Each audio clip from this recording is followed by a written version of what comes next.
Welcome back to Mets, Nets, Jets D podcast coming to you on a Friday, October 18th. I hope you guys checked in yesterday. I did a Thursday night football showdown a video. It was received well. I appreciate the love. Finally got some comments. We got some more subscribers. Like I said, trying to get over 80. Okay, hopefully this video can push that over that 80 threshold, which I've been trying to get for like mad long. But if you guys paid attention, like I said, literally the video, the last video, the plays that I put in order would have helped you cash. Okay, like I said, Harrison Bucker, Travis Kelsey, Freeman got a touchdown, which was a great play. Mahomes got injured. That's variance. You really can't do anything about that. It is what it is. But still, you scored 71. That's perfect. This was a single entry tournament. So I definitely cashed $10. Thank you very much. I had one even better.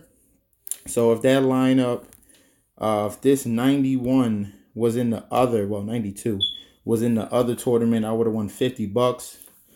This one off of $1 won $8. Harrison Bucker back at the captain spot. Chiefs defense was huge. So like I said, you needed a cheap captain. I gave you three options. I gave you Chiefs defense, Harrison Butker, and either Royce Freeman. So all three of those options would have definitely helped you cash. We were very close to the top. If we just, it was 11 points off. Had Chiefs defense, Sutton, Hill, Kelsey, Freeman, McCoy. So we weren't too far off from 6Gs off $1, which is crazy. But that was yesterday, Thursday night showdown, breakdown. We did good. Hope you listened. But this is about week 7, the stacks and picks. Mostly about stacks more than picks because that's all I do. We're going to go with my first stack. We're going with this game over here. We're going to start with the Arizona Cardinals versus the New York Giants.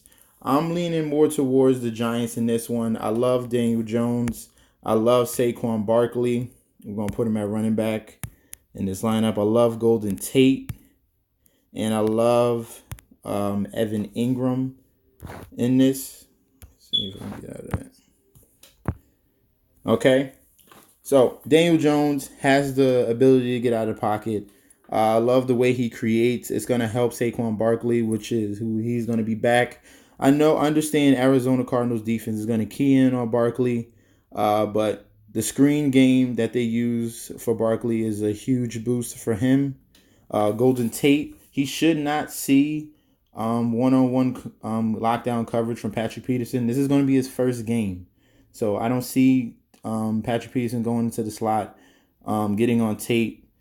Even Tate, I'm not even worried because Tate did good against the New England Patriots. Okay, Evan Ingram, there's a flow chart. Every tight end, most of the tight ends, there's only been like 2 tight ends that didn't really go off against Arizona, but other than that, I love tight ends against the Arizona Cardinals in this stack.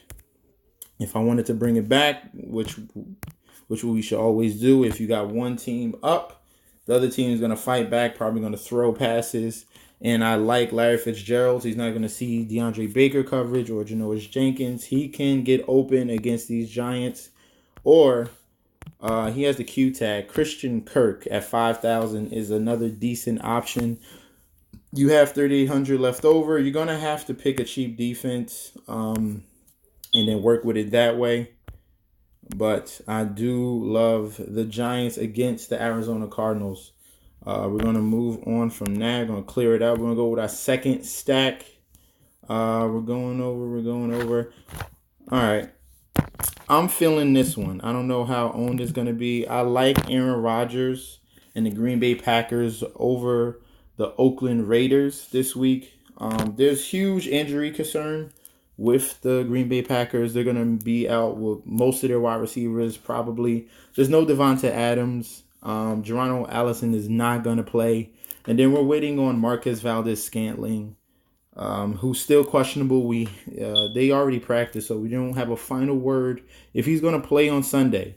But there is a chance that he does, so you have to wait. Go to Roto World, follow that news feed, the player news feed, and wait until you see the confirmation if he's in or out yet. But if he's out, I'm thinking of it as he's out. Give me Alan Lazard, or give me Jake Kumaro. Okay, these two guys are very, very cheap, 3,000 and 3,600. The one I prefer more is going to be Kumaro. He has more of a rapport with Aaron Rodgers.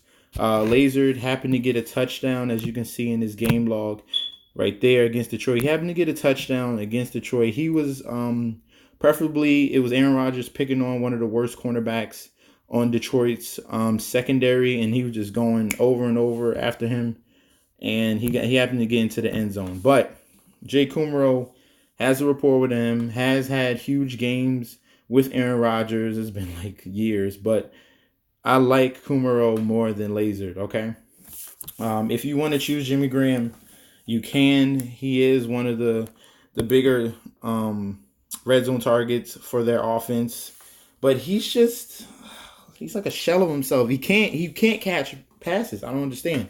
He's had so many opportunities the last two games to get into the end zone. He's been in the end zone. He just can't catch the ball. I don't understand what's his problem. They need like one-on-one practice after every practice. Just work with Aaron Rodgers one-on-one. Catch the damn ball, Jimmy Graham. What is your problem, yo? Like, you pissing me off, man. If you want to bring it back in this game, I'm going with Trevor Davis. Not Corey Davis. Sorry, you a bum. Trevor Davis. Right there. He is a former Packer, so we do have revenge narrative. And he's going to be playing back in Green Bay. This guy has some upside. Tyrell Williams is going to be out. So Oakland is down to scraps. Hunter Renfrow, Trevor Davis, and Keelan Doss, who was a preseason darling. Trevor Davis has a lot of ability. Last week against Chicago, a very stout defense. 4 catches, 42 yards, 4 targets. He did lose a fumble, but I like the fact that they use him in multiple facets. The week before that, week 4, as you can see against Indianapolis, he had 2 rushing attempts, 74 yards, and a touchdown.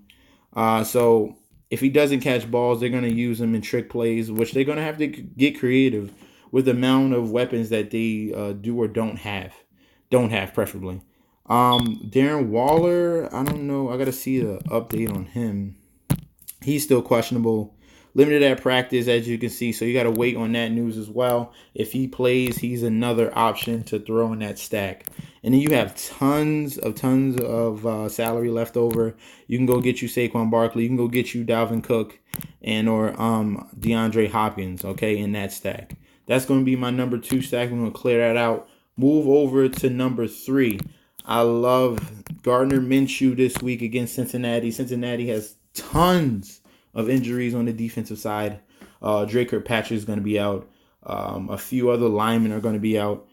Give me Gardner Minshew. Give me DJ Shark back on it. He had a poor game against New Orleans, but I expect a huge bounce back game. D.D. Westbrook is also a good option, but I'm focusing on these 3 guys right here. We're going to go Minshew, we're going to go Fournette, and DJ Shark. Okay? Mixon. For some reason, Jacksonville has the 32nd ranked run defense, so Mixon could be a good play. It's just that he has not been used at all. It's either Mixon, Boyd is a decent option as well, or even Arden Tate, who got 12 targets in that game. So it's up to you if you want to choose which one you really want. It's not even popping up. So we're gonna go to Tate real quick so you can see that. 5 catches, 91 yards, 11 targets, which was huge against Jacksonville, who did lose Jalen Ramsey in a huge trade this past week. Auden Tate is another decent option in this stack. But focus on Fournette, Minshew, and DJ Shark, okay? We're going to go to our fourth stack. Yep, we got Daniel Jones, we got Minshew, we got Aaron Rodgers. Another game. I went to him last week. He let me down. I don't even like him. But he's going against Atlanta. I can't ignore this as much as I do not like this man, Jared Goff. He's going against Atlanta, a very, very bad pass defense. They be getting gashed week after week, nonstop. It makes no sense. This team, a lot of people had Atlanta Falcons as a good team to come out of the NFC South, but not this year. I love Cooper Kupp. That's his favorite option. It's kind of easy with Jared Goff because he tends to go to the same people. And then if you wanted a deep threat against this bad pass defense, I think it's finally going to be Brandon Cooks week. For the past 2 weeks, only getting 6 fantasy points, 6 fantasy points. After that concussion in week 4, I see a big game. Well, week 5, I see a big game for Brandon Cooks as well. You got to wait on information about Todd Gurley. We don't know yet. He was limited in practice Thursday. You got to watch that. I don't know what Sean McVay is going to do. Just be patient, okay, on that one if you want to choose Todd Gurley. But I'm keeping that these 3 right here. And to bring it back, Jalen Ramsey is probably going to play. He's going to be on Julio Jones. He's probably going to want to make a statement to his new team that he still has it because he hasn't played in a few weeks. So I like bringing it back with Calvin Ridley against this Rams defense, okay? Calvin Ridley and Hooper, just because of the amount of targets this man gets on a game-to-game basis. We're waiting for a load. He had 28 DK. Like I said, against Arizona, who has a bad defense against tight ends. 8 receptions, 117 yards, a touchdown, 8 targets, okay? He's a dude that gets a lot of targets. That's going to be second to last stack. We're going to finish it off real late. With the Seattle to Baltimore game, there is going to be some weather. I don't care. Russell Wilson so far has been like the MVP of this league. He's showing out with the limited talent that he does have. I love Russell Wilson. I love Tyler Lockett. You can even pick Metcalf because Metcalf is going to be going up against Marcus Peters, who got traded from the Rams to the Baltimore Ravens. Was a bad corner getting torched. He's only good in zone coverage, man to man. This guy has no chance with Metcalf's speed and size. I see a problem for that Baltimore secondary and with these 2 options. Even Chris Carson at home, which is another good option. Baltimore can get beat up by the run. You saw Nick Chubb, what he did 2 weeks ago. In this stack, I would bring it back. That's tough. In this stack, I'll bring it back with probably Mark Andrews because there is a questionable tag on Marquise Brown. If you go over here, Marquise Brown got the questionable tag. You got to weigh on information. No, I said Marcus Valentine. Marquise Brown, my bad, guys. He's not taking him. He's not even practicing Friday, so that's not good news. So most likely he's going to be out. Miles Boykin is going to replace him.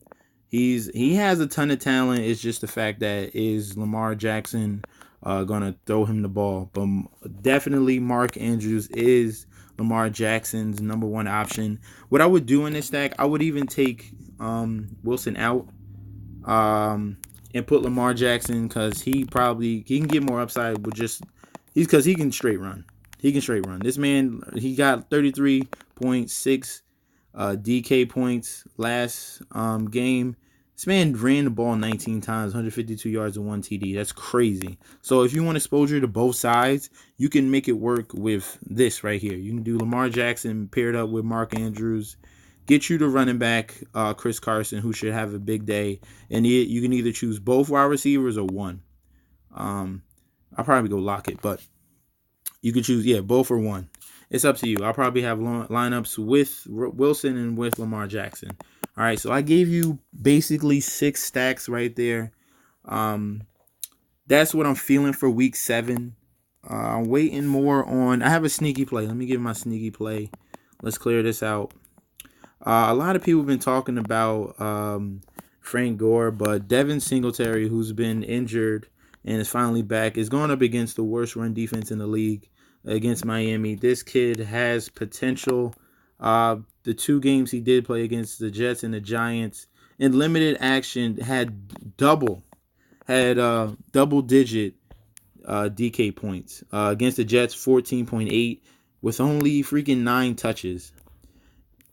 And then he had 6 touches against the Giants and had 11.7. This man is very explosive. I like him at 5,400. Very sneaky. All right.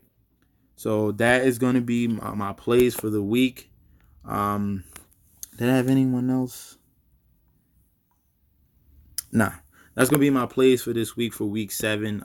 Thank you for checking in. Don't forget on Twitter to like, comment. No, follow me on Twitter at MessNetsG. MessNetsJetsD. Please like, comment, and subscribe to this to my channel on YouTube. Please show your love. Please get more comments. Please subscribe. I want over 80. Okay, I'm gonna keep pushing this out. I'm not stopping. 100% not stopping because obviously I do have a little bit of talent. So thank you so much. Don't forget top left corner rundfs.com. Get incorporated, get connected with a group of guys that and girls that know what they're talking about in football right now. They got hockey talk in there. Basketball's about to start up in a week. Like it's a 365 thing, man. All right, with the Run DFS, get in there, get in the Discord chat, and talk to someone. Seriously, because I'll be there. Gundacker will be there, who runs it, and you can really learn a lot. Okay, thank you so much. I'll see you guys in a few days, and good luck.